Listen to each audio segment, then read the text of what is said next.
Shalom saudara, selamat pagi. Kita bertemu kembali dalam ibadah raya kita pada hari ini. Mari kita datang kepada Dia, memuji, menyembah Dia. Saya mengajak kita semua untuk mengangkat hati dan suara kita untuk menghampiri tatanya.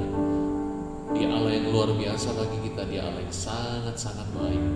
Dia sudah menunjukkan kebaikannya kepada kita tidak henti-hentinya, saudaraku.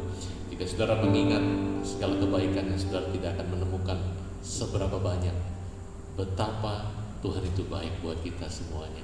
Mari kita datang kepada Dia, kita katakan, Bapa, Engkau baik.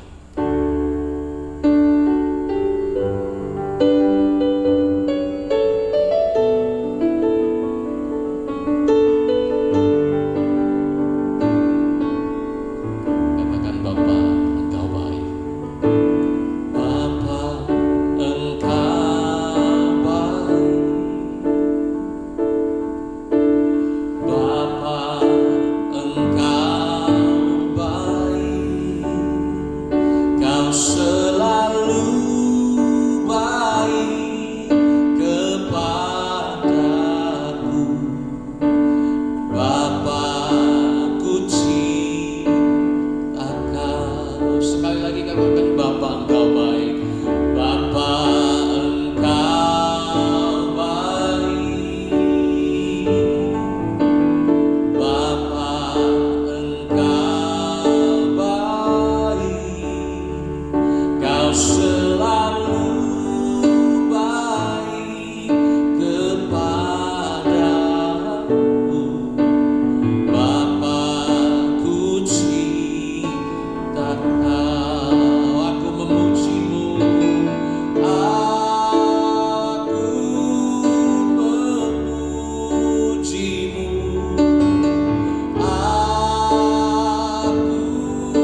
apa yang sudah Kau firmankan bagi kami, apa yang sudah kami dengar Tuhan, itu ya dan amin, akan menumbuhkan iman kami. Maka pada saat kami bernyanyi, pada saat kami menyembah, merupakan sebuah kesadaran kami karena kami mengasihi Engkau Tuhan. Merupakan sebuah kesadaran kami karena Engkau terlebih dahulu sudah sangat mengasihi kami, sudah sangat baik bagi kami. Dengan apa akan kami balas Tuhan saat kami menyembah, memuji, dan melakukan kebenaran firman-Mu dalam kehidupan kami semua.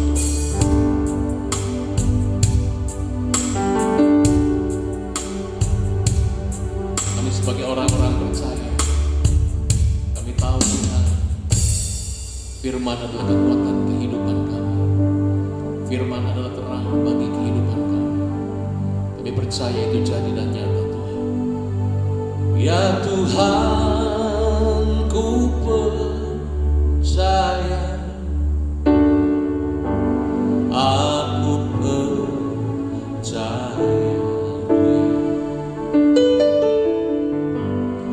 lewati lembah air mata, aku percaya, amin, amin. Firman-Mu ya dan amin, aku percaya. Kemenangan Tuhan sudah Kau jamin, kemenangan sudah Kau jamin, aku percaya. Ya Tuhan, ku percaya, amin, amin. Aku percaya, lewati lembah air mata, aku percaya.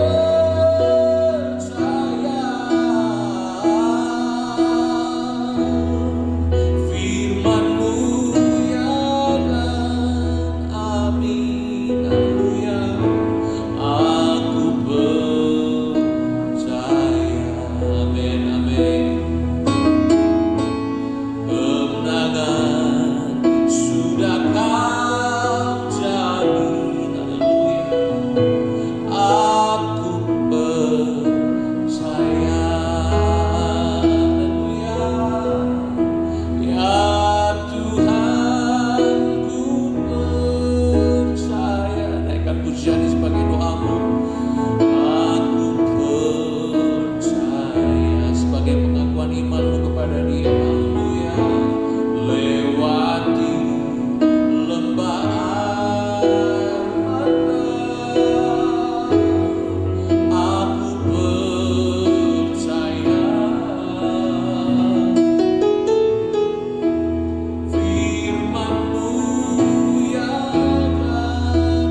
Bawa kami Tuhan untuk mengenal Engkau lebih benar, lebih dekat, lebih baik lagi, agar kami semakin mengetahui isi hati-Mu bagi kami.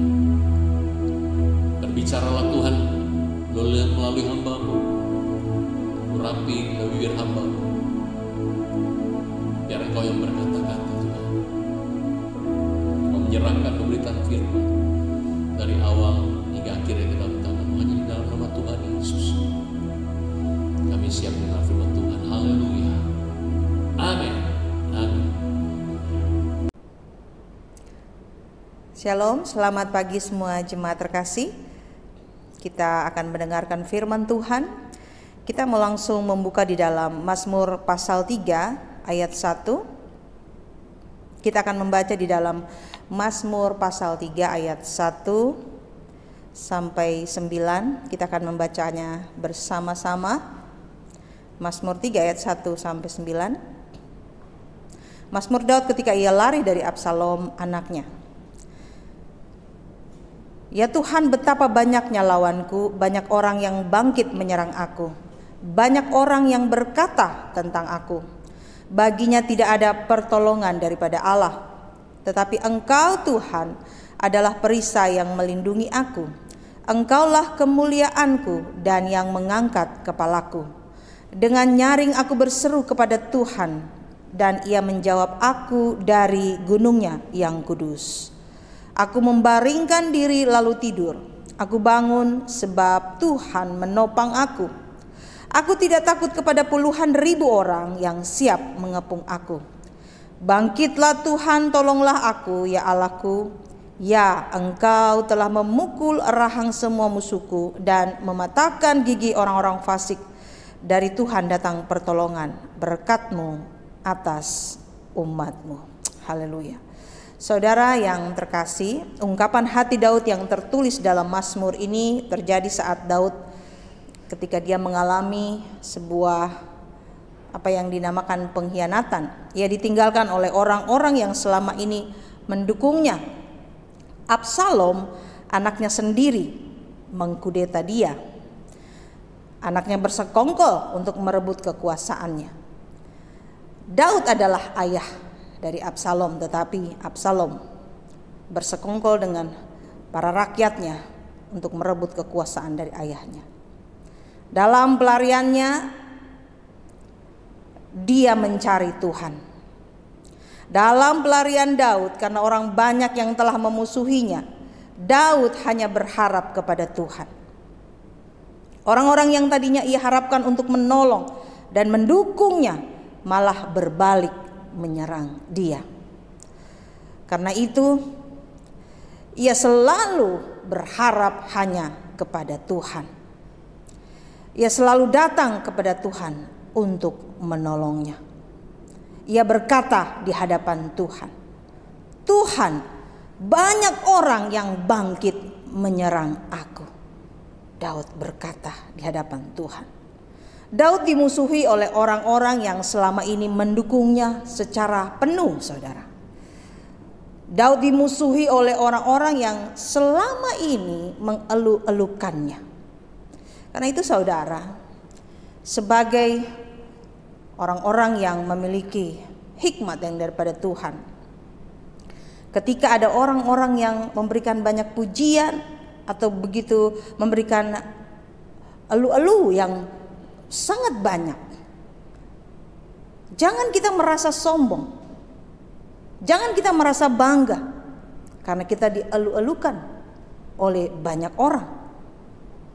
Karena kita tidak pernah tahu di satu ketika mereka akan datang, mereka akan pergi meninggalkan kita, atau mungkin mereka akan melakukan hal jahat di belakang kita. Orang-orang yang tadinya diharapkan Daud bisa mendukungnya, mereka malah mengikuti dan terhasut oleh orang yang ingin menjatuhkan Daud. Mereka terhasut kepada orang yang sebenarnya tidak layak menjadi pemimpin. Absalom berhasil menghasut mereka. Saudara-saudara yang terkasih, Di dunia ini memang ada orang-orang yang mudah terhasut dengan bujukan. Ada banyak orang-orang yang gampang sekali untuk dipengaruhi. Dan akhirnya mereka, para rakyat Daud, mereka memilih mengikuti orang yang sebenarnya secara kompeten tidak memiliki kompeten sebagai seorang pemimpin. Mereka hanya berhasil dihasut oleh Absalom. Saudara yang terkasih, di dalam dunia nyata ini ada saja orang-orang yang akan bisa melukai hati kita. Ada saja orang-orang yang bisa membuat kita sengsara. Mereka menyakiti kita entah dengan sengaja atau tidak sengaja. Berbicara tentang kesetiaan pun seperti itu. Kesetiaan dalam diri manusia itu memang sangat langka, saudara.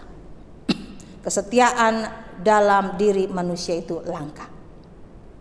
Ketika orang-orang yang kita harapkan akan mendukung dan bersama dengan kita, entah itu dalam keluarga, dalam pekerjaan, dalam sebuah organisasi gereja bahkan sekalipun, ada saja orang-orang yang memang tidak bisa diandalkan kesetiaannya. Ada orang-orang yang memang hanya bisa memberikan janji-janji, memberikan kata-kata manis dengan mulut bibirnya. Saudara yang terkasih, kemenangan-kemenangan yang Daud berikan kepada rakyatnya, kepada bangsanya, telah begitu memenangkan hati rakyatnya. Daud telah memenangkan hati rakyatnya lebih dari raja-raja yang lain. Tetapi Daud seperti kehilangan orang-orang itu secara tiba-tiba. Daud kehilangan orang-orang yang selama ini mungkin begitu ia harapkan. Daud mengharapkan mereka untuk bisa bersama-sama dengan mereka. Daud mengharapkan mereka terus ada untuk mendukungnya.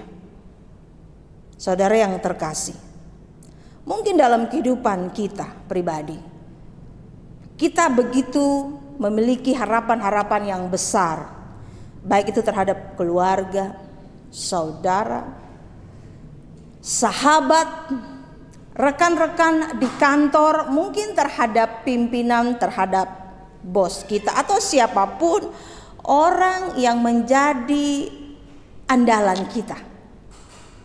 Seringkali tanpa sadar manusia mengandalkan manusia. Padahal Tuhan berkata, terkutuklah orang yang mengandalkan manusia. Harus mengandalkan Tuhan, saudara. Selama ini kita mungkin berharap ketika kita di dalam masa-masa yang sulit, ada orang-orang yang terdekat dengan kita, entah keluarga, sahabat dekat. Mereka bisa menolong kita, mereka ada mendukung kita. Tetapi ternyata mereka malah meninggalkan kita. Itu adalah sesuatu yang memang tidak mudah untuk kita terima. Ketika hati kita menjadi bergejolak dengan semua kekecewaan-kekecewaan seperti itu, saudara, maka hal itu akan bisa mempengaruhi hubungan kita dengan Tuhan.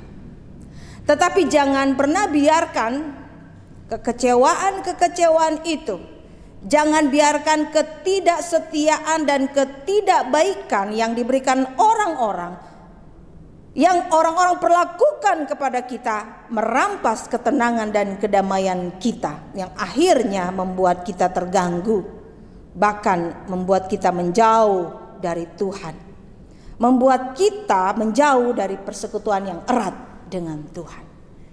Jangan biarkan perbuatan-perbuatan yang lahir daripada iblis itu membuat kita jauh dari Tuhan. Jangan izinkan perlakuan orang yang buruk membuat kita kehilangan kepercayaan kepada kuasa dan kasih Tuhan yang besar. Amin, saudara. Jangan pernah mengandalkan manusia. Andalkan saja Tuhan. Jangan menaruh kepercayaan kepada manusia. Karena hanya Tuhan satu-satunya yang layak kita andalkan. Tuhan satu-satunya yang layak untuk kita percayai. Amin. Tuhan satu-satunya yang layak engkau percayai. Orang-orang yang tadinya ada di pihak Daud kini bangkit melawan dia. Bahkan tidak sampai di situ saja, saudara. Mereka melontarkan sesuatu yang menyakitkan kepada Daud. Di ayat 3 kita bisa melihat mereka berkata, baginya tidak ada pertolongan daripada Allah. Mereka mengambil kesimpulan Daud tidak akan mengalami pertolongan daripada Tuhan. Saudara, orang-orang yang suka mengambil kesimpulan seperti itu sesungguhnya mereka bukan orang yang percaya kepada Tuhan. Mereka hanya percaya kepada pikiran mereka sendiri. Mereka melihat Daud dengan kondisi sudah ditinggalkan oleh rakyatnya, ditinggalkan oleh orang-orang yang selama ini mendukungnya. Mereka melihat bagaimana kehidupan Daud saat dia mengalami seperti itu.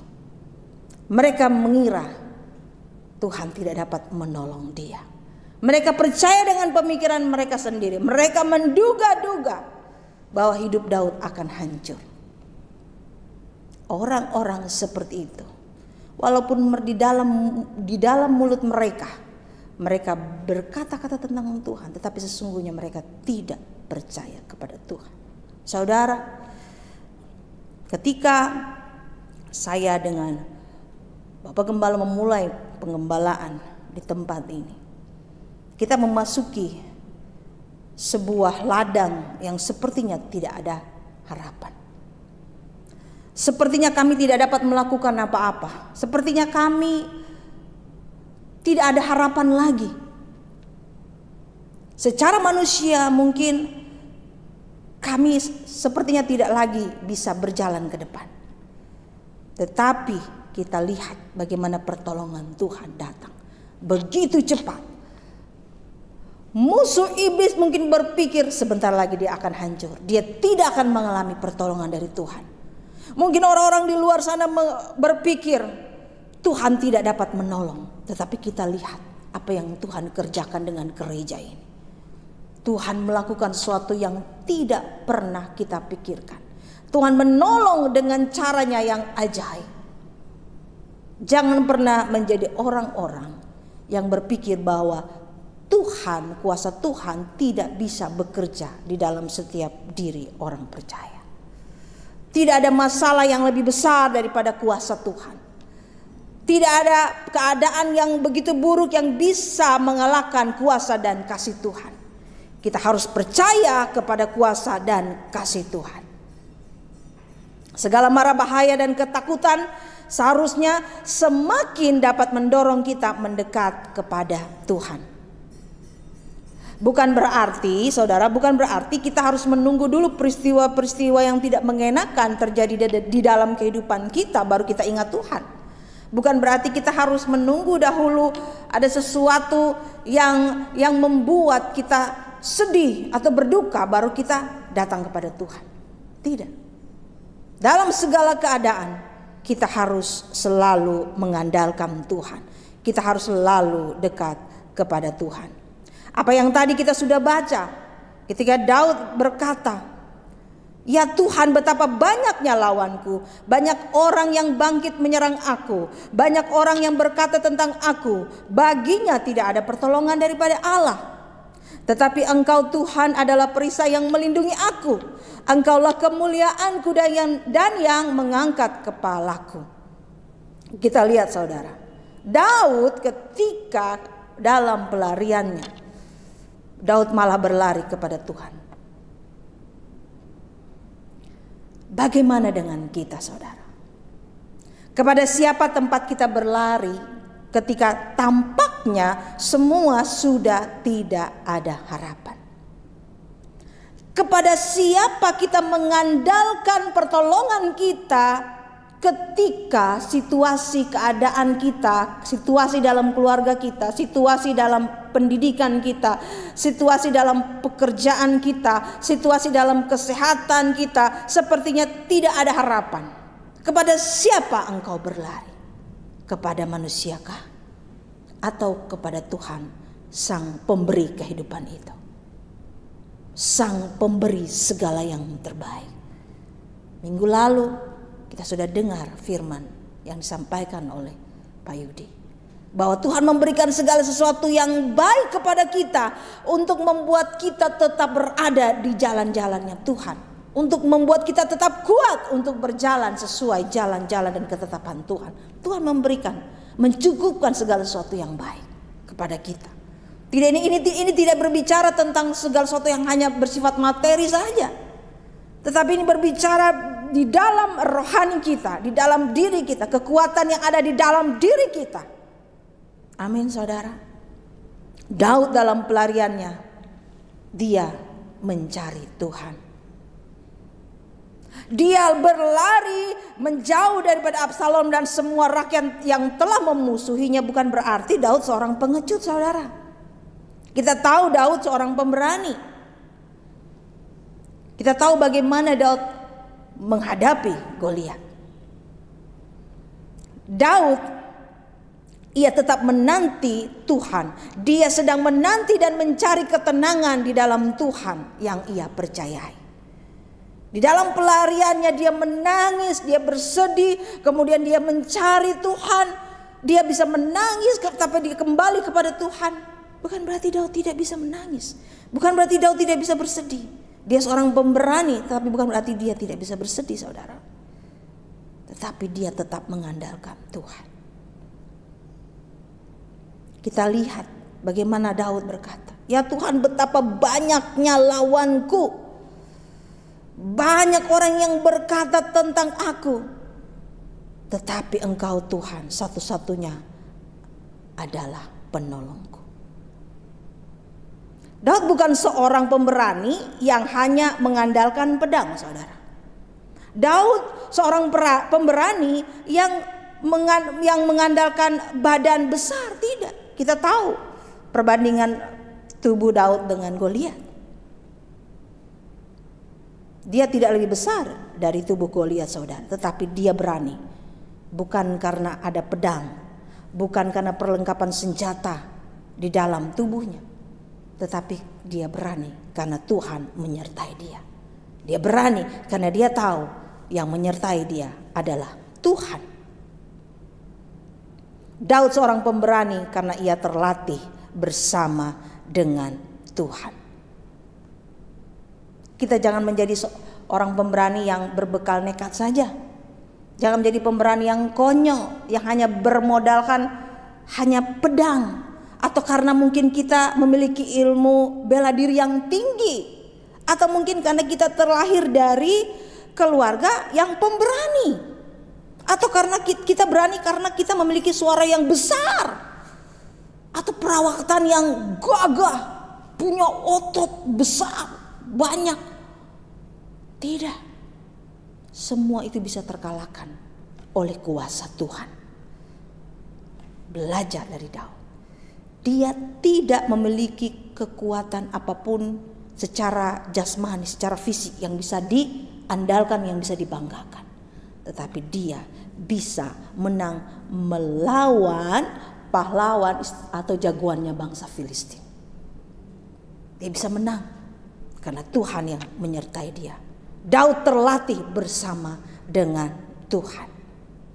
Sebelum dia menjadi raja, dia terlatih bersama Tuhan. Karena itu ketika dia menjadi raja, dia menghadapi seperti itu, dia sudah menjadi orang yang memang sudah terbentuk, terlatih bersama dengan Tuhan. Dia berlari hanya kepada Tuhan. Saudara, jika kita terlatih bersama dengan Tuhan, maka apapun keadaan lingkungan dan semua orang yang memusuhi kita, yang menyerang kita atau memperlakukan kita dengan tidak adil, tanpa sadar, mungkin mereka telah menyengsarakan kehidupan kita, maka tetaplah tenang bersama dengan Allah, karena dialah satu-satunya yang layak untuk engkau andalkan. Dia satu-satunya yang layak untuk kita percayai. Terlatihlah bersama dengan Tuhan, maka kau akan tahu siapa yang akan jadi juaranya. Karena malaikat pun tahu siapa yang akan jadi juaranya. Karena kita terlatih bersama dengan Tuhan. Apapun keadaan yang menimpa kita, kita tetap tenang bersama dengan Tuhan. Amin. Tuhan Yesus memberkati. Mari kita satu di dalam doa. Bapa di surga, terima kasih untuk segala berkat-Mu. Terima kasih untuk segala penyertaan-Mu dalam kehidupan kami. Biarlah firman-Mu Tuhan menjadi benih yang bertanam dalam setiap tanah hati setiap kami Bapa. Bertumbuh, berakar kuat dan berbuah-buah Tuhan beratus-ratus kali lipat dalam kehidupan kami. Melalui kehidupan kami Tuhan, nama-Mu dipermuliakan.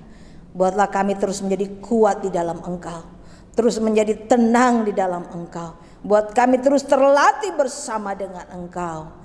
Sehingga ketika apapun yang Tuhan izinkan terjadi dalam kehidupan kami, yang kami cari hanya Engkau Tuhan. Yang kami percayai hanya Engkau Tuhan. Yang kami andalkan dalam hidup kami hanya Engkau Tuhan. Terima kasih Bapa di surga. Di dalam nama Yesus kami berdoa dan mengucap syukur. Haleluya. Amin.